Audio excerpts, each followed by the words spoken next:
Hello, in this video I'm gonna show you how to set up the fingerprint unlock on Google Pixel 9 Pro XL.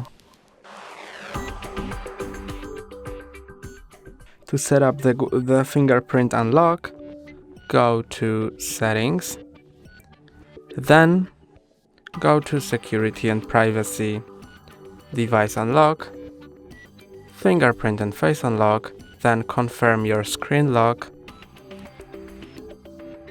and then click on Fingerprint Unlock. I agree. And now start. Choose the finger for your fingerprint. I'm gonna use my right thumb.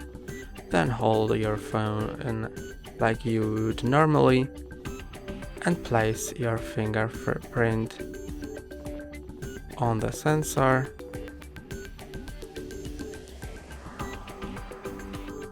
Try moving the finger between scans to scan the whole area. Then scan the tip, the left edge,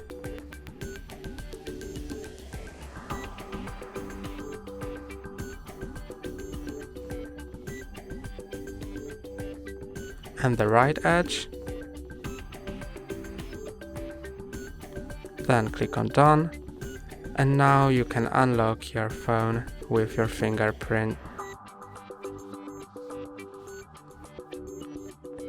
That's all for today. Don't forget to like and subscribe. See you next time.